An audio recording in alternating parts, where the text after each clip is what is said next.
Música, política, deportes y más de lo que te puedes imaginar. Hablando con Rilo. Por la RZ. Por la RZ. 18:31, esto es Hablando con Rilo por la RZ. Hoy es jueves 2 de noviembre y son las 18:31, como lo dije anteriormente, estoy repitiendo las cosas. Y estamos con Alejandro Zarudbi. Lo dije bien, ¿sí, Alejandro? Perfecto. ¿Cómo estás, Alejandro? Bienvenido. ¿Qué tal, Rilo? Gracias por la invitación. Bueno, estoy viendo que eres abogado, eso lo comprendo. Republicano, me vas a explicar un poco de qué se trata. Y punitivista, eso me llama mucho la atención porque tampoco sé lo que es, pero te voy a pedir que me lo expliques. Y después, activista en pos de la libertad y la república. Bien, eres una persona que obviamente tiene una gran preparación, estás también relacionado o involucrado con el ámbito político. Así es. Bien, ¿qué significa para ti ser republicano? Republicano básicamente es la defensa de las instituciones democráticas, el funcionamiento del Estado de Derecho. Nosotros tenemos un ordenamiento jurídico que empieza con la Constitución y sigue hacia abajo con las leyes de menor rango. Es respeto por esas normas, es respeto por la división de poderes, a cada poder le compete lo suyo y no tiene por qué inmiscuirse en los otros, contrariamente a lo que pasa el día de hoy, ¿no? Estás indignadísimo entonces con el gobierno actual. Este gobierno es un desastre. Y debes estar aún más indignado con el comportamiento y el ejercer de Sergio Massa. Ayer mismo salió una denuncia nueva, ¿no? De que irrespetó la veda electoral porque dentro de los 25 días previos a las elecciones, que serían el 19 de noviembre, no se puede hacer ningún anuncio de propuestas, ni de planes, ni de soluciones estatales, porque se puede tomar como parte de una campaña. ¿Puede ser? Exactamente. El Código Electoral en ese sentido es muy claro. Él infringe los artículos 64 y 113. Se le prohíbe a quienes ejercen la función de gobierno, se le prohíbe al que detenta el poder en el momento hacer cualquier tipo de anuncios que puedan inducir al voto de la gente. Massa lo hace permanentemente, infringe constantemente el Código Electoral, le corresponde una sanción. Ahora, esto es Argentina. Esa sanción estuve leyendo que puede ser hasta de 10 años de inhabilitación. 1 a 10 años de inhabilitación para ejercer cargos públicos, exactamente. Y lo más injusto de esto es que, por otro lado, Javier Milei ni siquiera tiene la posibilidad de hacer esto que él está haciendo, porque no es el poder, no tiene el poder, y a lo sumo podría ser una promesa de campaña, que tampoco lo está haciendo. Bien, él se mantuvo al margen de la ley y no está ahí respetando ese periodo de tiempo que se establece. Pero es una ventaja que tiene el oficialismo para buscar una reelección. Aprovecha el poder, aprovecha los recursos e incluso aprovecha de que tiene la autoridad para modificar cosas y lo usa como parte de la campaña. Exactamente. Hace campaña con nuestra plata. Todos los anuncios que se hacen son financiados con dinero público. No es que el dinero sale de un repollo. Tiene una maquinita de imprimir que no para de imprimir un solo minuto, financiada por nosotros, que se financia tanto por los impuestos propiamente dichos, como el IVA, ingresos brutos, bienes personales, etcétera, y después impuestos indirectos, por así decirlo, como es la inflación. Nosotros como país estamos financiando la campaña de Sergio Massa. Es totalmente inmoral, es criminal lo que está haciendo. Una de las propuestas económicas de Sergio Massa para supuestamente acabar con la inflación es la creación de una moneda digital. No sé si estuviste escuchando el peso argentino digital. Sí, estoy de tanto. Sé que no eres economista, pero seguramente estás al tanto y me gustaría saber tu opinión legal y personal de esto. Bueno, en vez de imprimir con papel, se imprime con código alfanumérico, con código binario, unos y ceros. Es exactamente lo mismo. La diferencia es que va a tener este tipo de propuesta tendría mucho más control sobre la economía y la actividad privada de la gente. Ahí es donde empieza el problema.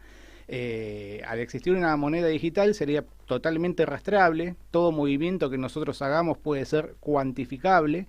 Y así tener información sobre nuestra actividad privada, qué es lo que hacemos y lo que no. Para mí es peligrosísimo. Además, no existe, hoy no es algo que funcione en el mundo, ni siquiera se está pensando en implementarlo. Venezuela lo hizo. Bueno, en Venezuela se hizo y ya ¿Estamos copiando las cosas de Venezuela como si fuese un buen ejemplo a seguir? Bueno, yo creo que ese destino final hay que aspirar al kirchnerismo. El kirchnerismo en general siempre ha tenido esos aires totalitarios y siempre ha mirado determinados países para implementar algún tipo de política: Cuba, Venezuela, Corea del Norte, incluso algunas cosas de la China, de la dictadura china. Bueno, lo que sí es cierto es que en Venezuela el poder absoluto es del Estado, ¿bien? Y han logrado hacer que muchas personas sientan que todo lo que tienen, que realmente no es mucho, es gracias al Estado, que si no fuese por el Estado no estaría donde estoy. Y bueno, la verdad es que es discutible ese lugar donde se consideran que están, porque también nos han engañado haciéndonos creer que somos de clase media. Y la clase media, desde mi punto de vista, se puede ir de vacaciones por lo menos cada vez que quiere, 2 veces al año, digamos, se puede cambiar de auto, se puede comprar una casa, la clase media. La clase alta se compra yates, aviones. Pongamos un ejemplo, para mí Messi es clase alta, Sí. ¿bien? Pero la clase media tendría que ser cualquier persona que trabaje y debería tener un poder adquisitivo que te permita, por ejemplo, renovar tu auto todos los años o tener la casa que quieres tener para tu familia. Sí, es así. Yo no sé si tiene que ver tanto con una devoción hacia el papá Estado, que es cierto, existe en algunos sectores, pero yo creo que tiene que ver más con el hecho de que determinados sectores de la sociedad ya asumen que todos los políticos roban. La diferencia en su psiquis, y esto desde el punto de vista de análisis político-social, es que, bueno, este roba, pero al menos me da unas migas a mí. Entonces, en ese razonamiento lo que hacen es especular. Ya asumen que el tipo es un ladrón, pero ellos están especulando con la dádiva que viene del Estado. ¿Cuánto hay para que yo te vote? ¿Qué me das? Mira cómo le destruyen a la persona su esencia, que ayer leía un comentario en las redes que había un chico que decía: gracias al Estado que me permitió acceder a una beca para estudiar la universidad, es que logré graduarme de ingeniero y ahora tengo un trabajo en la planta tal. Entonces, a mí me lleva a reflexionar y es como que a esa persona le quitaron tanto su propio valor, su propio orgullo, que realmente cree que sin el Estado él no hubiese logrado nada. Bueno, eso es totalmente falso. De hecho, si vos te graduaste, el mérito es todo tuyo, no se lo debes a nadie. El esfuerzo lo hiciste vos, los conocimientos los adquiriste vos aprobaste 2 exámenes y además esa beca de la que te jactás de haber aprovechado el Estado la pagamos todos nosotros, incluido vos con el IVA de la leche. No se lo debes a nadie más que a vos. Es lo que yo pienso inmediatamente y es lo que cualquier persona con sentido común piensa. Pero mucha gente sigue insistiendo en que es gratis, en que el Estado me lo da y que si no fuese por eso nadie se fijaría, nadie se hubiese preocupado por mí. Es que nada es gratis, alguien lo paga. Y en este caso, la gente que trabaja. A ver, en Argentina hay aproximadamente 6 millones de trabajadores en blanco, más o menos. Si le sumas los trabajadores que hay en negro, llegas a 8 millones y medio, quizás 9 millones de trabajadores. Esas 9 millones de personas es la que financia todo el resto del Estado, incluida a la gente que vive de planes sociales, que no trabaja, empleados públicos, políticos, incluso las jubilaciones. Para que un sistema jubilatorio sea viable, tiene que haber no menos de 3 aportantes por un jubilado. Bueno, hoy tenemos un aportante cada 10. Alejandro, ¿cuál es tu fuerte en la rama de derecho? Porque sé que hay varias ramas de derecho. ¿Cuál es tu fuerte? Yo soy penalista, me dedico al derecho penal. Bien, en este caso serías la persona perfecta para decirme qué se puede hacer en contra de la corrupción electoral, incluso que se manifestó el pasado 22 de octubre. ¿Qué se puede hacer en contra de todos los irrespetos a la ley que viene haciendo el oficialismo? ¿El pueblo puede hacer algo en su defensa? Mirá, uno tiene la herramienta de la denuncia. La denuncia siempre hay que hacerla. No importa cómo sea el país, no importa cómo funcione la justicia, hay que hacerlo porque es un acto inicial que vos no sabés en definitiva cómo va a terminar. Ahora bien, esto es Argentina, entonces tenemos ahí un problema. ¿Cuál es el problema en Argentina? Que incluso el Poder Judicial también está cooptado por la política. No nos olvidemos que a los jueces los designa la política, los propone el Poder Ejecutivo y después se aprueba en el Congreso, o sea que tiene que estar toda la política de acuerdo para designar un juez. Y la justicia electoral en ese sentido tampoco es la excepción. A ver, hubo denuncias de fraude, hoy se abrieron urnas en La Plata por las elecciones a intendente de la ciudad, y se encontraron con que al abrirlas no estaban las boletas, no estaban los votos, no se sabe quién votó. No se sabe quién votó, ni cómo, ni a quién. O sea, las urnas literalmente vacías, solamente había sobres. La justicia electoral desestimó denuncias de fraude, pero eso es un fraude. Claro. Entonces, cuando vos tenés una justicia que está cooptada por el poder político, en este caso alineada con el oficialismo, es muy difícil avanzar. Ahora bien, yo creo que la herramienta que tenemos todos nosotros como ciudadanos es ir a fiscalizar. Uno y cada uno de nosotros tiene que ir a fiscalizar esta elección, no es imposible ganarla, de hecho, tenemos todo para ganarla. Primero la matemática y la ecuación política nos da. Y segundo, Macri en 2015 lo hizo. ¿Y cómo lo hizo? Fuerza de fiscalización, se cuidaron los votos. Esta no tiene que ser la excepción. Bien, al principio justamente me decías que cada poder debería ser independiente y el poder electoral tendría que ser completamente independiente y sin ningún tipo de acceso de parte del oficialismo. Sí, eso debería ser así, pero no es lo que sucede.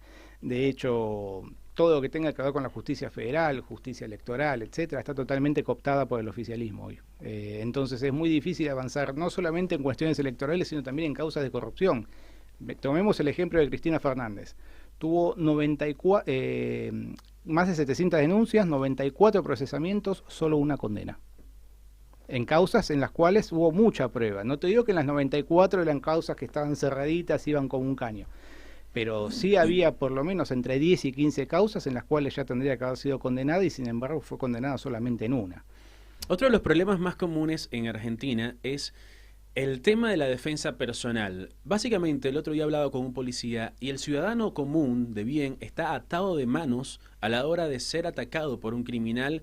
Y me gustaría que desde tu profesión nos digas qué podemos hacer como civiles ante el ataque de un criminal. ¿Qué nos toca hacer si queremos defendernos? Mirá, es complicado porque la naturaleza humana, en esas situaciones vos tenés que pensar en 2 segundos qué es lo que vas a hacer y cómo defenderte. Lo que dice el código es que vos tenés que tener proporcionalidad en el medio empleado. Por ejemplo, si el tipo te saca un cuchillo, vos no podés pegar un bazucazo. Digo, es sentido común. Ahora bien, hay cuestiones que son mucho más finas, porque, por ejemplo, en algunos contextos una jeringa hasta una virome puede ser un elemento intimidatorio. Lo importante es responder sin pasarse de la raya. Es decir, vos podés defenderte. Por ejemplo, te vienen con un cuchillo, te quieren apuntar, vos no sabés si el arma es real o no, y supongamos que vos tenés los permisos para tener un arma, le disparás, mientras no lo mates no vas a tener mayor problema. Cuando lo matás, bueno, ahí es donde se abre la investigación, y generalmente los fiscales, parados del lado de los delincuentes, siempre tratan de avanzar contra vos. Pero estadísticamente hablando, en la gran mayoría de los casos, el que se defiende sale ileso, y eso es algo de lo que se habla poco. Es cierto, te comes todo el garrón de pasar por un proceso penal, te acusan, te imputan, avanzan contra vos, pero al final del día la gran mayoría sale indemne porque justamente el código en ese sentido es claro. La legítima defensa está establecida en este país, es un derecho y no se puede avanzar contra él arbitrariamente. Entonces hay que defenderse. Me decía este policía con el que hablaba que realmente como civiles no estamos autorizados bajo ningún contexto a tener un arma encima, y mucho menos a usarla. Mirá, por regla general no. Nosotros sí podemos comprar un arma, podemos tenerla legítimamente, podemos ser legítimos usuarios, incluso en algunos casos podemos tener la portación. Pero ¿cuál es el problema?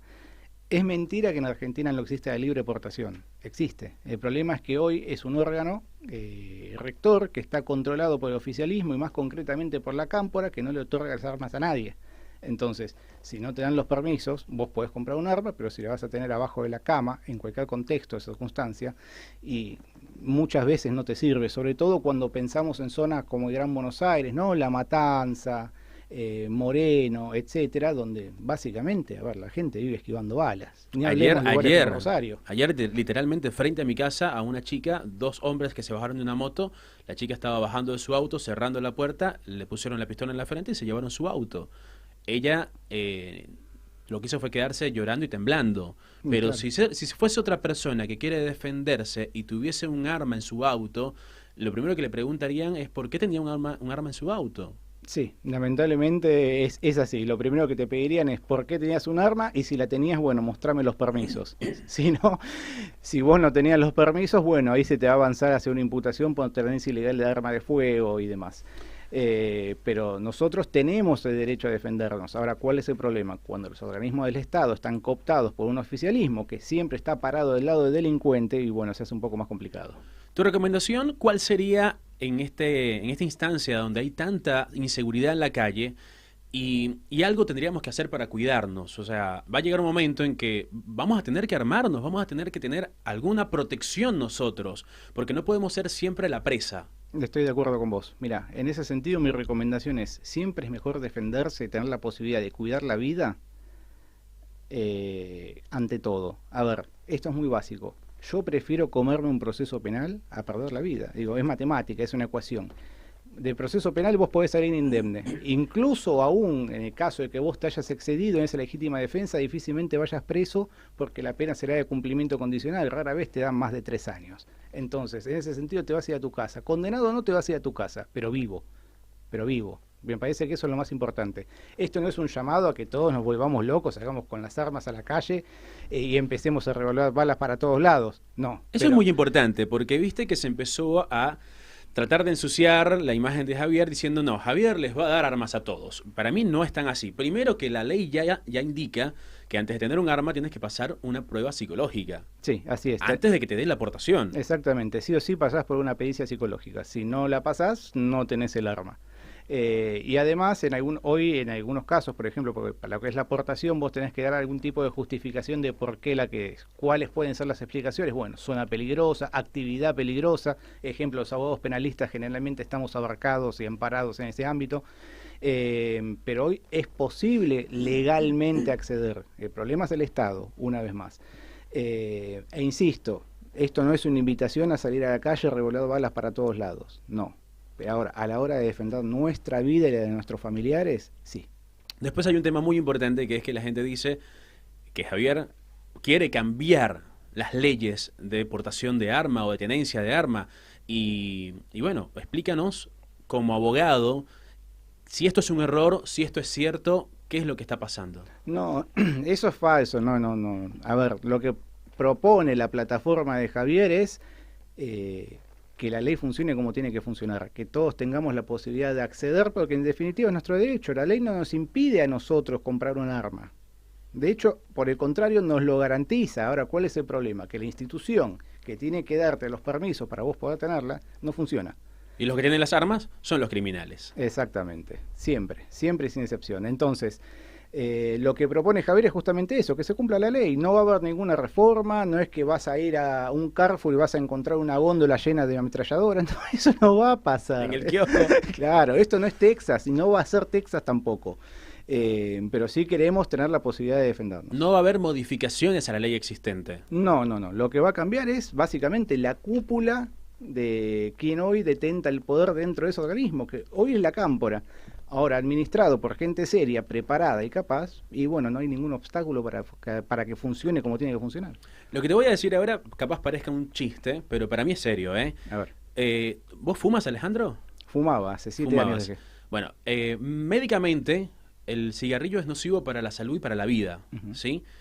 Y incluso se dice que alguien te haga fumador pasivo es más peligroso aún. Sí. Podríamos decir que médicamente una persona que te hace fumador pasivo está atentando contra tu vida. Bien, legalmente esta persona está atentando contra mi vida. Si yo mato a esta persona, ¿estoy en la legítima defensa legal? No, estamos hablando de otro tipo de supuestos. Primeramente que es cierto, el fumador pasivo es el que más sufre las consecuencias del fumador, pero también es cierto que todo va en su proporción. No es que yo paso fumando por al lado tuyo, entonces... Tendría que matarlo con humo. Claro, entonces mi riesgo de vida en ese caso es ínfimo, porque yo tendría que estar 50 años al lado tuyo aspirando para que me haga algo. No, ¿sabes qué? Ya va. Yo sí hice un poco una investigación más a fondo y hay un efecto que se llama muerte súbita por ser fumador pasivo, que se inflama la garganta, es indetectable. Lo puedes sufrir sin saber que ibas a sufrir de eso y de repente tu garganta se inflama, se corta tu respiración y mueres en el acto. Y eso te pasa por ser fumador pasivo.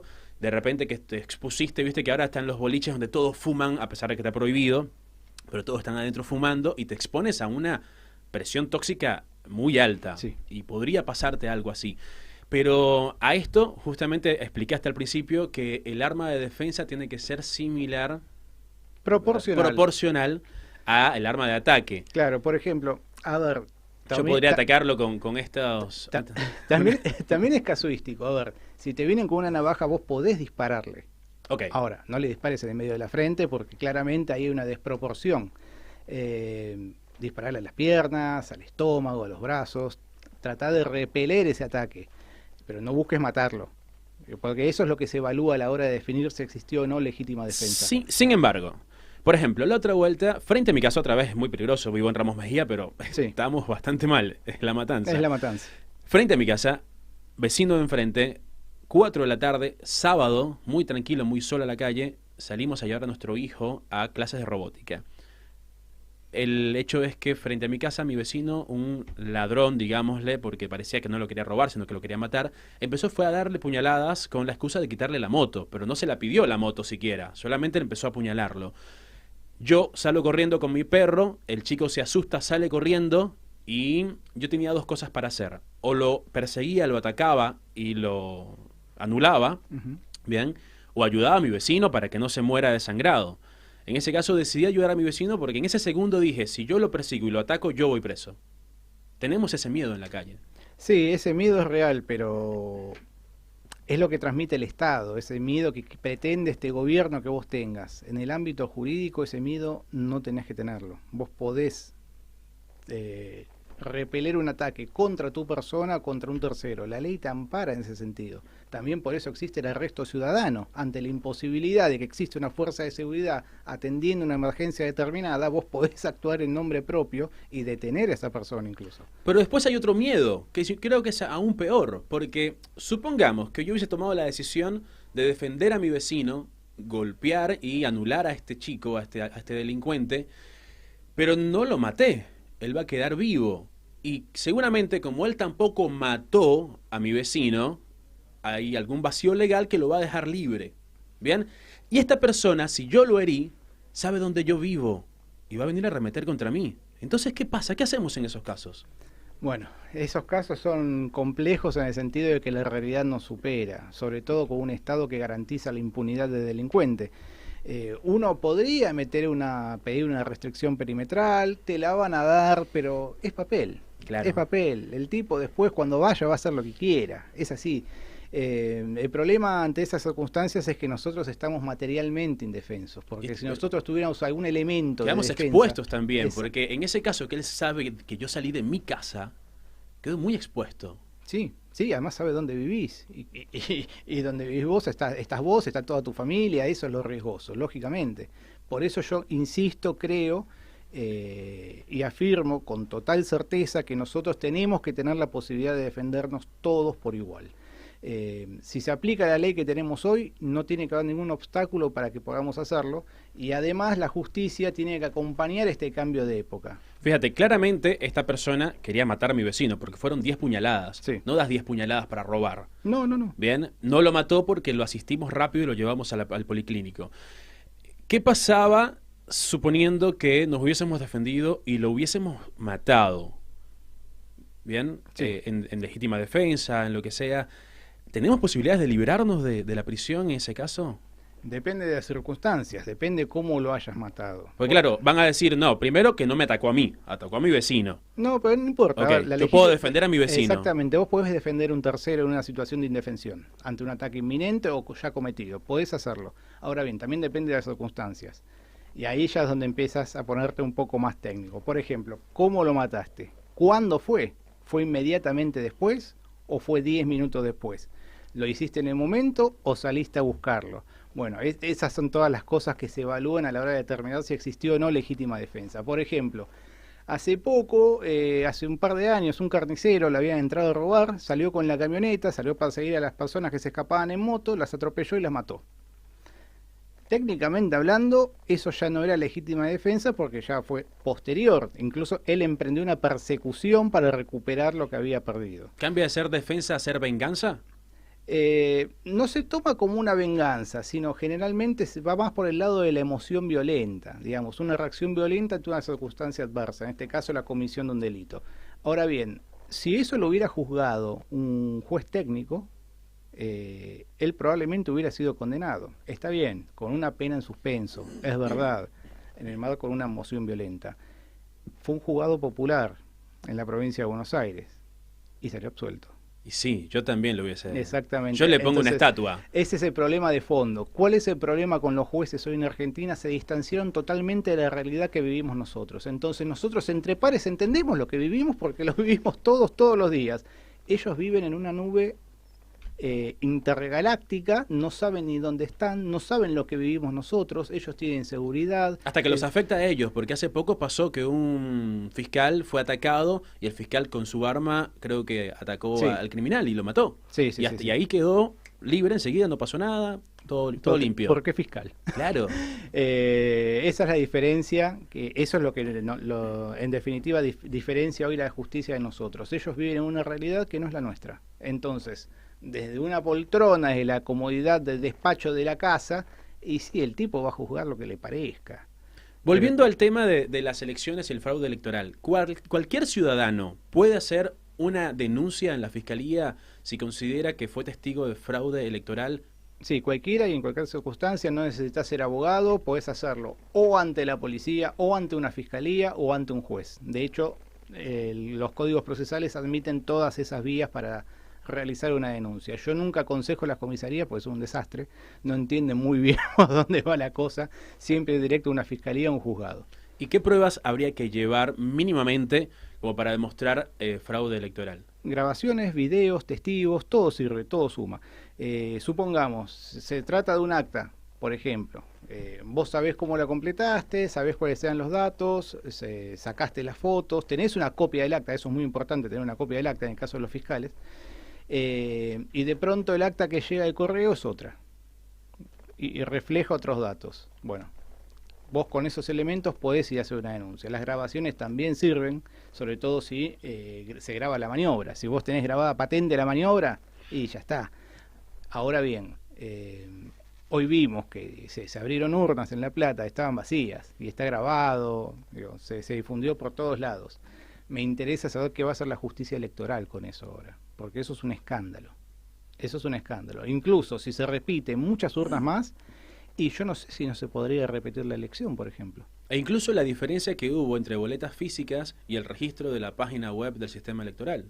También, muchas diferencias. En escuelas donde había 0 votos para Javier Milei. En 1.700 mesas. Y el 100% de votos para Massa. Bueno, eso lo excusa, hoy lo desestimó, se negó a abrir esas urnas, porque se negó, y lo desestimó alegando, bueno, errar es humano. No. Literalmente. Bueno, Alejandro, gracias de verdad por haber venido. He aprendido más contigo en esta media hora que en mis 5 años de universidad. Bueno, gracias. Es muy importante que la gente sepa estas cosas. Creo que todo lo que hablamos fue de vital importancia y la gente tiene que tener este conocimiento para saber cómo accionar ante diferentes momentos y reacciones de la vida. Gracias, Alejandro. ¿Tus redes sociales? Bueno, mis redes sociales son mis 2 apellidos, Sarubi Benítez, en Instagram, Facebook, Twitter, todas, YouTube, todas son iguales, así que fácil de encontrar. Bueno, él es Alejandro, abogado, penalista, y estuvo acá con nosotros en Hablando con Rilo. Vamos a vernos en el próximo programa. Esto fue Hablando con Rilo por la RZ. Muchísimas gracias a todos. Nos vemos el jueves.